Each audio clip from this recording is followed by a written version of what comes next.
Shanghai cooperation organisation SCO and India strategic engagement.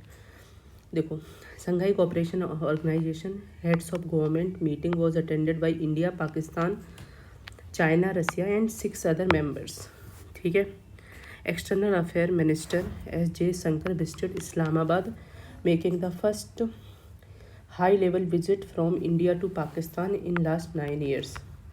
India remained the only SCO member opposing China's China's Belt and Road Initiative due to sovereignty concern related to India-Pakistan Economic Corridor. SCO summit criticized Western sanctions on Russia and Iran, highlighting their negative impact on global trade and economic relations. Discussion on India-Pakistan cricket ties were initiated, but no concrete decision were reached. In an indirect reference to Pakistan, External Affairs Minister Jaishankar emphasized that cross-border terrorism undermines the connectivity, trade and regional cooperation. तो ये लोग attend करें। पाकिस्तान में पहला high level visit था। India केवल एक ऐसी कंट्री है जो कि बेल्ट और रोड इनिशिएटिव के अगेंस्ट है। सॉवरेनिटी कंसर्न की वजह से इन लोगों ने क्रिटिसाइज़ किया है जो वेस्ट का सेंशन है ऑन रसिया एंड ईरान। इसके अलावा क्रिकेट टाइज पर डिस्कशन हुआ, बट कुछ भी कंक्रीट नहीं हुआ। उसके अलावा क्रॉस बॉर्डर टेररिज्म की बात हुई। अब आते हैं संघाई कोऑपरेशन ऑर्गेनाइजेशन के बारे में पढ़ते हैं हम। और रीजन क्या है? SCO evolved from Shanghai 5 1996, which include China, Russia, Kazakhstan, Kyrgyzstan and Tajikistan. Initially formed for border demarcation and security cooperation. ठीक है। फिर एक्सपेंशन क्या हुआ? सबसे पहले देखो, चाइना रसिया हो गया, कजाकिस्तान, किर्गिस्तान, ताजिकिस्तान। ठीक है। अभी देखो 2001 में उज्बेकिस्तान ने ज्वाइन किया, leading to formation of SCO। 2017 में इंडिया और पाकिस्तान को फुल मेंबरशिप मिली है। 2023 में ईरान ने और 2024 में बेलारूस ने ज्वाइन किया है। तो 2021 2001 2017 2023 2024। ठीक है। ऑब्जेक्टिव क्या है? ऑब्जेक्टिव है regional security cooperation, particularly in कम्बेटिंग terrorism, extremism and separatism. SCO में 3 एविल की बात होती है। कौन कौन से 3 evil? Terrorism, separatism and extremism. ठीक है। Economic and trade cooperation among the member state. ठीक है। Enhancing connectivity and people to people exchange in Eurasian region. ठीक है। अब आते हैं स्ट्रक्चर एंड गवर्नेंस। देखो, council of heads of state, मतलब एक काउंसिल है जो जिसमें कौन से लोग हैं? हेड्स ऑफ द स्टेट्स हैं। ठीक है। सुप्रीम डिसीजन मेकिंग बॉडी है जो कि एनुअली मीट करती है। Council of heads of state, council of heads of government, focus on economic and development cooperation. Permanent bodies क्या है? SCO सेक्रेटरीट जो कि बीजिंग में है। Executive committee of regional anti terrorism structure, इसमें मतलब RATS, executive committee of regional anti terrorist structure RATS, जिसका वो हेडक्वार्टर टास्केंट में है। ऑफिशियल जो लैंग्वेज है वो चाइनीज़ और रसिया है, रसियन और चाइनीज़। करेंटली जो मेंबरशिप हैं वही देखो, कजाकिस्तान, किर्गिस्तान, ताजिकिस्तान, उज्बेकिस्तान है। इंडिया, चाइना, पाकिस्तान, रसिया है और अफ़गानिस्तान है, बेलारूस है, ईरान है और मंगोलिया है। ठीक है। ओके। सिग्निफिकेंस देखो फॉर इंडिया।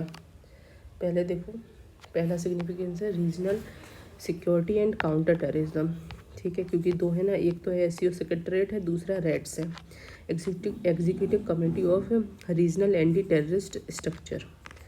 देखो, council of head of states, council of head of the governments. ठीक है।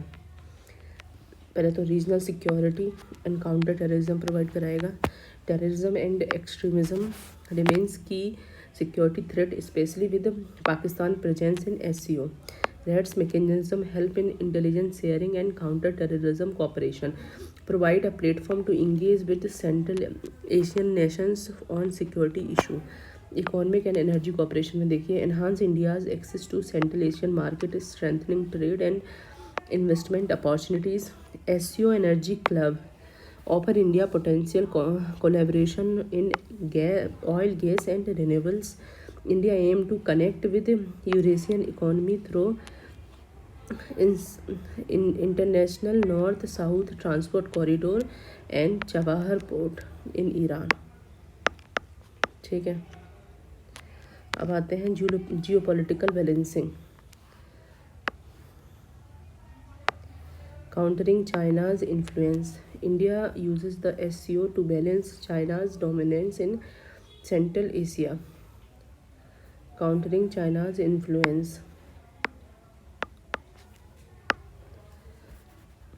India uses SCO to balance China's dominance in Central Asia, engaging with Russia and Central Asian nations, ensures strategic depth in Eurasian geopolitics. Avoiding isolation in regional diplomacy. Despite tension with China और ये पाकिस्तान तो balance कर रहा है। Countering China's influence, engage कर रहा है रसिया और सेंट्रल एशिया से, एंड अवॉइड कर रहा है एक isolation in regional diplomacy despite tension with Pakistan and China. Connectivity and trade की बात करें, India does not support India China's Belt or Road Initiative due to sovereignty concern over CPEC.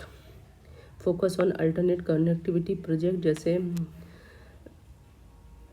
in INSTC and Ashgabat agreement.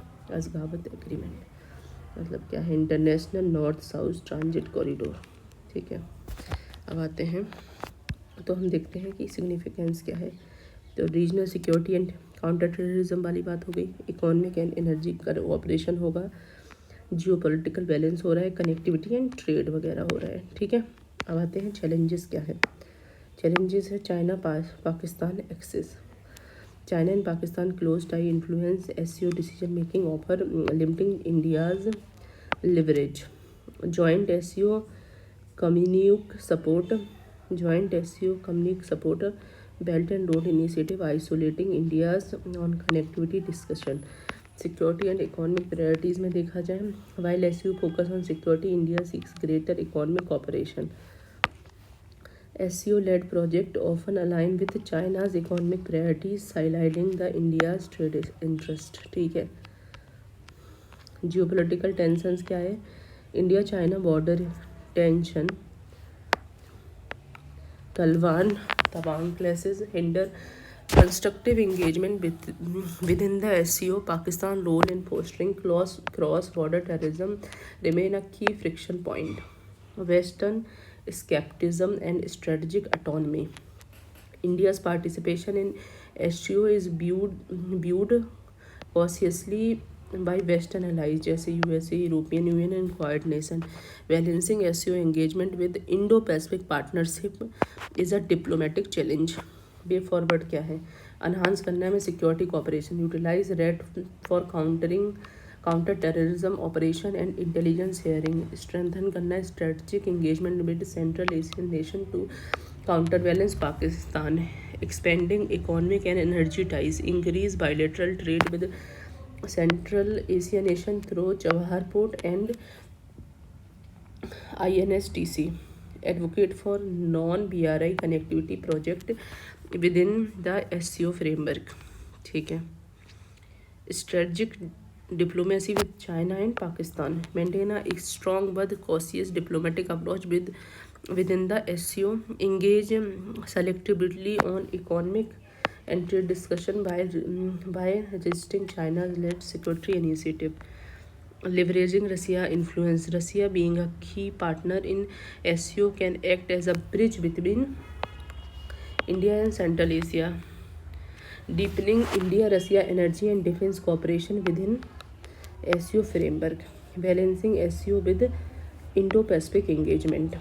India must maintain strategic autonomy, ensuring that SCO participation does not undermine Quad and Indo-Pacific partnership. Engage in multi-alignment diplomacy, leveraging both West and Eurasian partnership. Conclusion क्या है? India's participation in SCO is a crucial for its Eurasian strategy, offering a security cooperation, economic prospect, and geopolitical leverage. However, China-Pakistan dominance, limited economic integration, and regional tension remain a key challenge. By maintaining a pragmatic and interest-driven approach, India can maximize its gain within SCO while safeguarding its strategic autonomy. मतलब क्या करना है?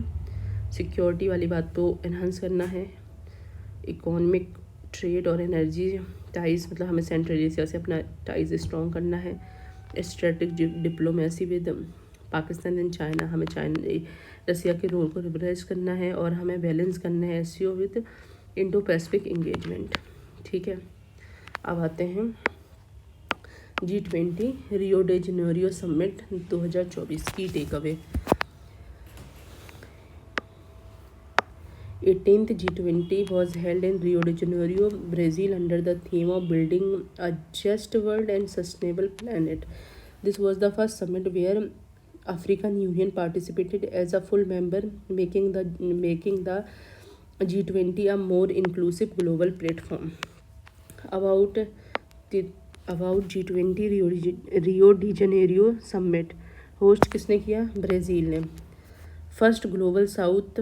First Global South host since India 2023 and Indonesia 2022।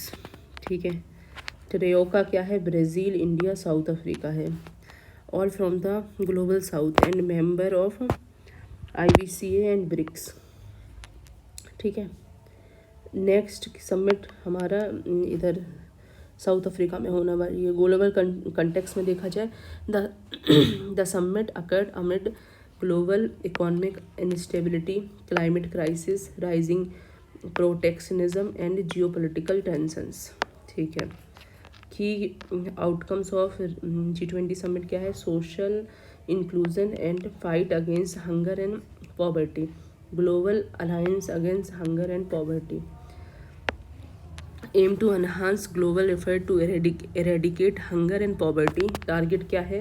Reach करना है 500 million people through cash transfer programme and provide high quality school meal to 150 million additional children in a vulnerable countries. मतलब ये है इसका मतलब कि हमें 500 million people through cash transfer programme and provide करना है high quality school meal to 150 million. 500 million को कैश ट्रांसफ़र करना है, 500 मिलियन को हम कैश देंगे और 150 मिलियन को हम फूड देंगे। ठीक है, स्ट्रक्चर क्या है? मतलब global alliance against hunger and poverty. Structure क्या है? Operates through voluntary partnership with 82 countries. इसमें अफ्रीकन यूनियन है, EU है, 9 फाइनेंशियल इंस्टीट्यूशंस है। सिग्निफिकेंस क्या है? एड्रेस करेगी SDG 1 no poverty and SDG 2 zero hunger. ठीक है, commitment on basis of needs and equality. First time G20 has committed to mobilise resources for basic sanitation and drinking water.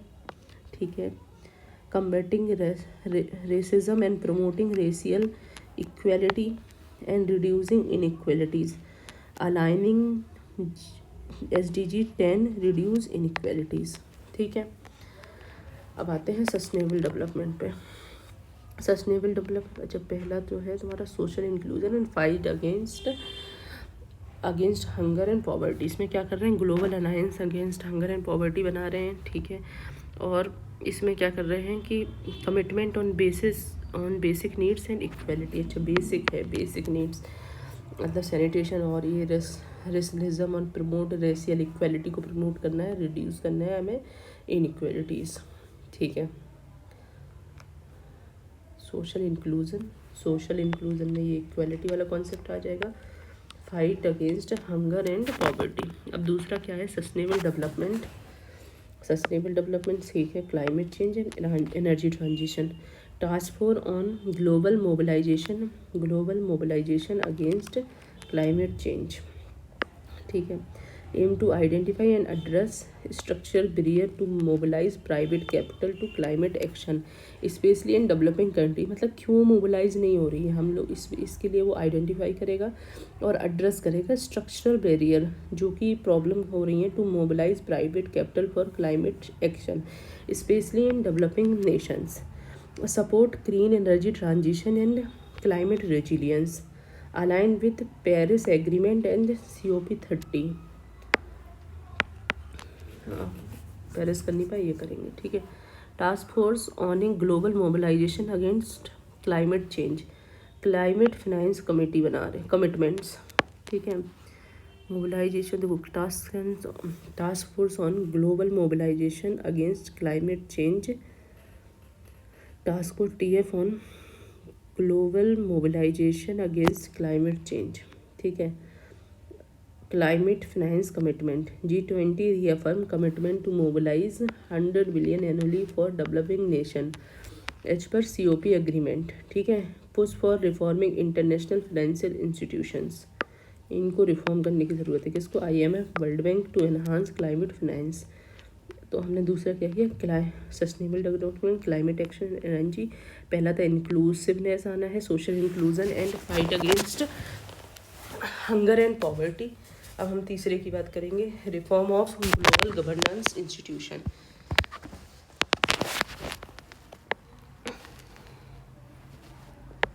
G20 road map for strengthening multilateral development bank, call for a bigger, better and more effective multilateral development bank system to address global challenges, ठीक है।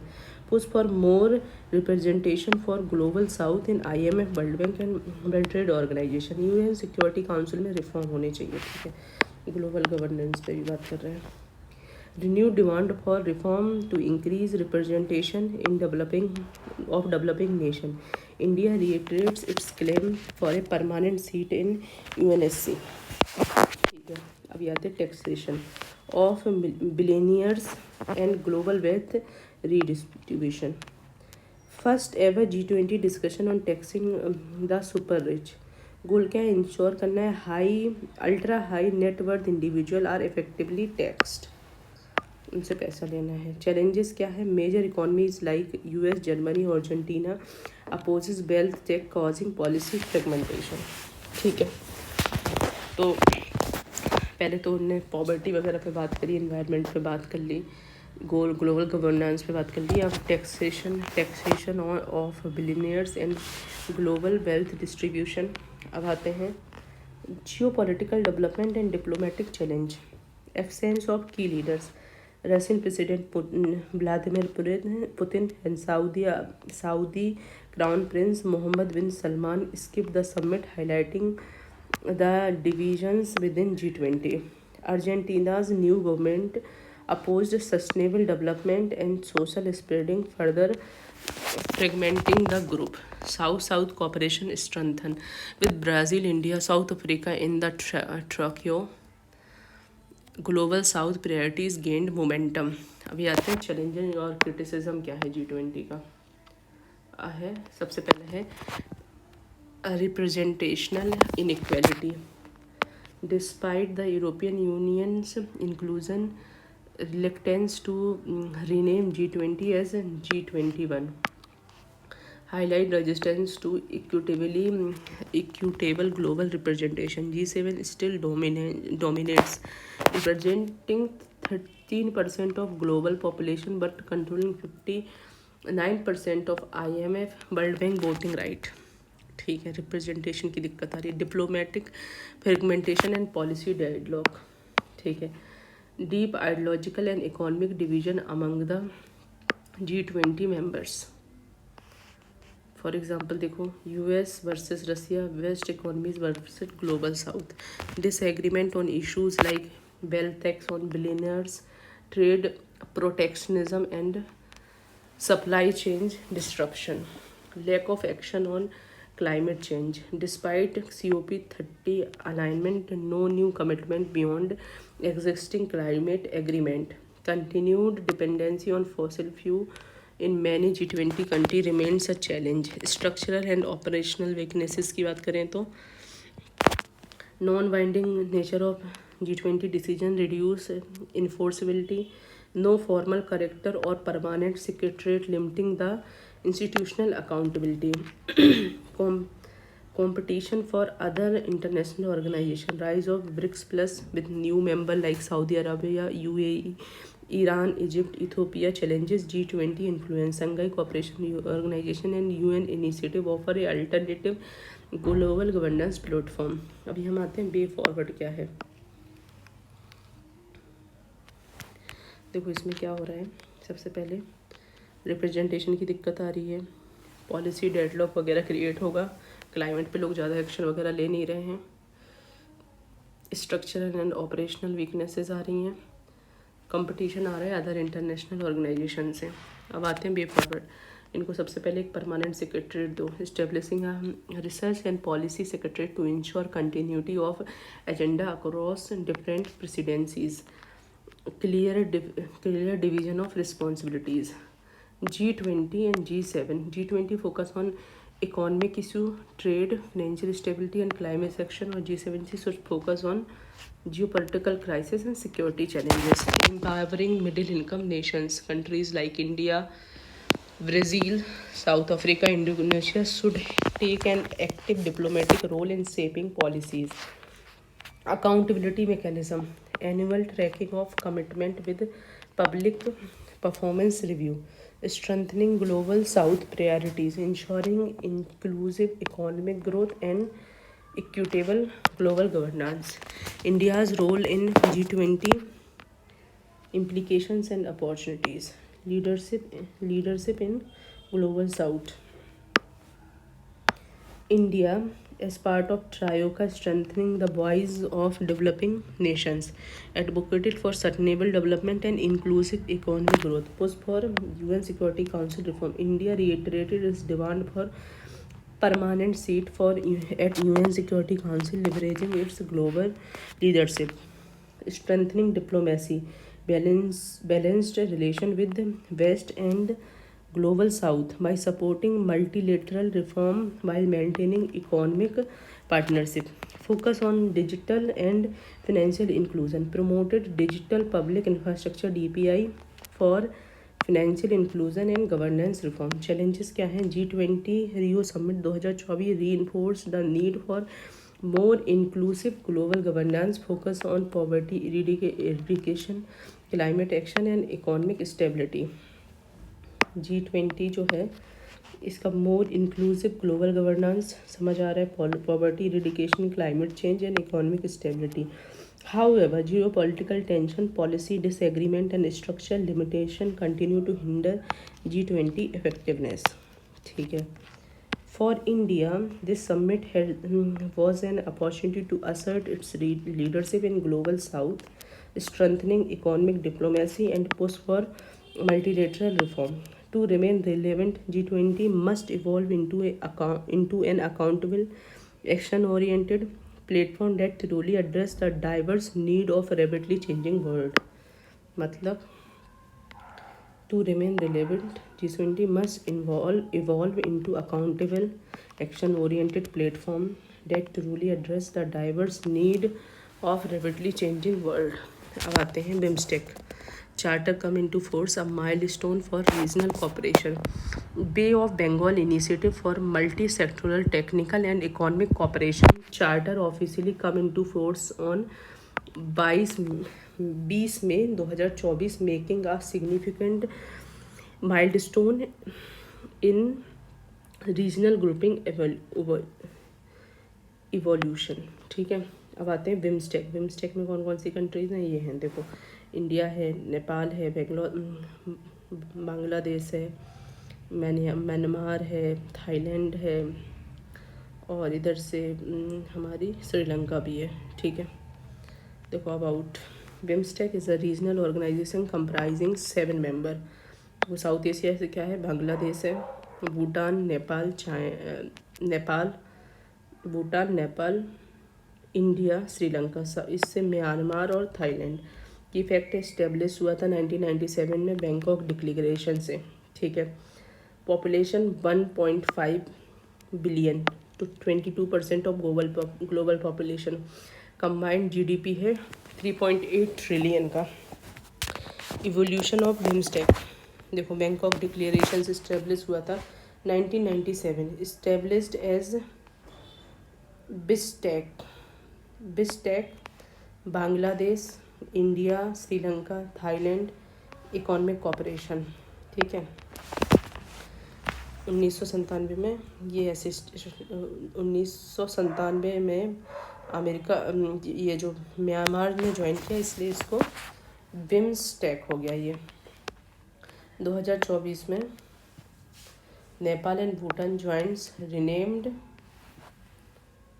BIMSTEC, Bay of Bengal initiative for multi sectoral technical and economic cooperation. तो हमें ध्यान रखना 1997 में तो बना है और 1997 में ही म्यांमार ने इसको ज्वाइन कर लिया। फिर 2004 में नेपाल और भूटान ने ज्वाइन किया, तब बिम्स्टेक हो गया ये, ठीक है।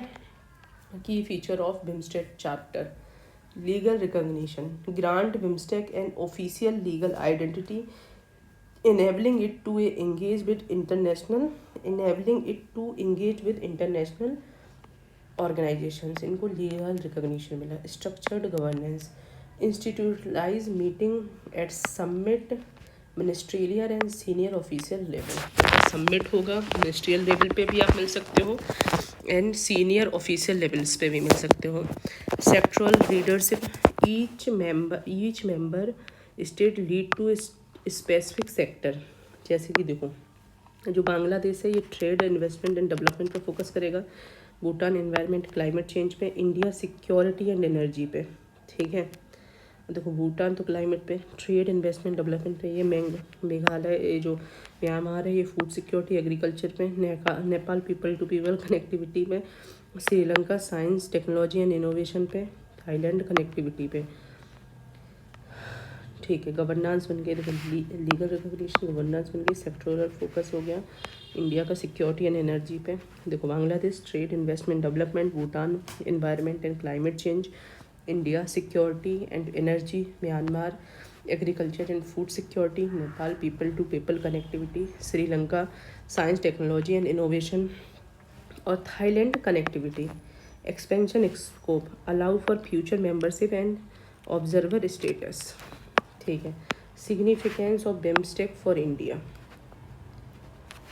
सबसे पहले strengthening act east policy, enhance India's economic and security engagement in Indo-Pacific and Indian Ocean region, ठीक है।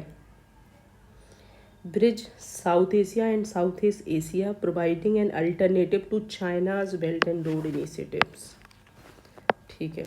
Alternative to SAARC, with SAARC becoming an ineffective due to India-Pakistan tension, BIMSTEC has emerged as a viable regional platform, providing a practical and functional alternative to SAARC, countering China's influence. पहले में strengthening act east policy, ठीक है। अब है countering China's influence.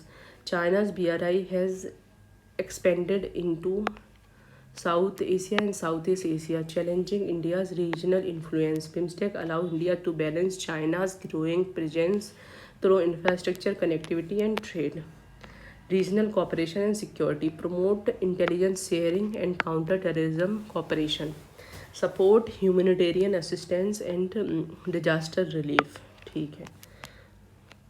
अब है economic and cultural linkages. India established the Center of Bay of Bengal Studies at Nalanda University, Bihar, to study the region's culture, history and strategic significance, ठीक है। Promote intangible cultural heritage and historical connection, centre for Bay of Bengal studies in Nalanda में है, ठीक है। अब आते हैं comparison कर लेते हैं सार्क में। देखो यहाँ मालदीव्स, अफ़गानिस्तान और पाकिस्तान है, यहाँ थाईलैंड और म्यांमार है, और इंडिया, नेपाल, श्रीलंका, भूटान, बांग्लादेश ये साथ में है। देखो बिम्स्टेक इस्टेब्लिश हुआ बैंकॉक डिक्लेरेशन से, जबकि ये ढाका चार्टर से, ठीक है। इसमें 7 मेंबर है, इसमें 8 मेंबर है। जियो पॉलिटिकल फोकस क्या है, inter regional, focus on south Asia and South East Asia, regional south Asia, ठीक है। इंट्रा रीजनल ट्रेड इनकी अप्रॉक्स 6% इन अ डिकेड, 5% सिंस इंसेप्शन। ये ढाका में इसका हेडक्वार्टर, ये काठमांडू में, देखो ये ढाका में बना था, ढाका चार्टर से सार्क, और ये इसका हेडक्वार्टर है ढाका में, ठीक है। और ये क्या है, चैलेंजेस क्या है, ऑपरेशनल डिले, फंडिंग कंस्ट्रेंट, इधर क्या है, इंडिया पाकिस्तान टेंशन है, इनफेक्टिव डिसीजन मेकिंग है, ठीक है। Challenges to BIMSTEC, slow implementation and inefficiency, infrequent meeting, lack of political commitment and bureaucratic delay. BIMSTEC Secretariat Dhaka faces resource shortage. Limited trade and connectivity. BIMSTEC Free Trade Agreement signed in 2004 remain unimplemented. India's trade with BIMSTEC country account for only 4% of its total trade. BBIN Bangladesh, Bhutan, Nepal, India Nepal connectivity project remain stalled, ये नहीं हो पा रहा है, ठीक है। Limited connectivity, slow implementation हो रहा है। उसके बाद maritime and security and IUU fishing. Bay of Bengal contribute to कितना, 7% of global fishing catch, 6 million ton annually, ठीक है। Illegal unreported and unregulated fishing remains a major concern. Illegal, unreported and unregulated fishing remains a major concern. Geopolitical challenges among members. Rohingya's refugee crisis between Bangladesh and Myanmar. India-Nepal border dispute और म्यांमार्स political instability after 2021 military कूप। ये forward क्या है, ये forward for BIMSTEC. Institutional strength, finalizing BIMSTEC charter for structured cooperation, enhancing secretariat for financial and human resource, structured cooperation होना चाहिए, इनको human and financial resource देना चाहिए, strengthening connectivity, BIMSTEC master plan for transport connectivity 2022 से 32 तक रहेगा, should be implemented to improve road, railway and port digital connectivity. BIMSTEC master plan for transport connectivity, enhance करना है security cooperation. BIMSTEC convention on mutual legal assistance in criminal matters must be implemented. BIMSTEC convention on mutual legal assistance in criminal matter must be implemented to address terrorism, cyber crime and drug trafficking. BIMSTEC देखो सबसे पहले क्या है, master plan transport connectivity पे BIMSTEC convention on mutual legal assistant in criminal, मतलब दोनों को mutual legal assistant देना है ऑन क्रिमिनल मैटर्स, ठीक है। अब क्या है, sustainable fishery and marine cooperation, implement project दाई bay of Bengal large marine ecosystem tackle IUU। देखो इसमें कुछ ऑर्गेनाइजेशन आ रही है, master plan for transport connectivity, mutual legal assistant in criminal matters. इसके अलावा क्या है, bay of Bengal large marine ecosystem to tackle illegal fishing, encourage blue economy. Technology innovation में हमें क्या करना है, BIMSTEC technology transfer facility in Sri Lanka should be utilized for regional knowledge sharing, people to people ties, promote academic and cultural exchange through BIMSTEC parliamentary forum, parliamentary and foreign student exchange program and visa liberalization, institutional framework and think tank, establish institutions like South Asian University under SARC to promote academic research and regional issues, ठीक है। Conclude करना है, coming into force of BIMSTEC charter is a landmark step in regional cooperation, giving BIMSTEC a legal identity and enhance its diplomatic engagement while strengthening connectivity, trade, security and institutional framework. BIMSTEC can serve as an effective alternative to SARC and counterbalance China's growing influence in Bay of Bengal region. India as a leading partner must proactively leverage BIMSTEC to further its Act East policy and promote regional stability.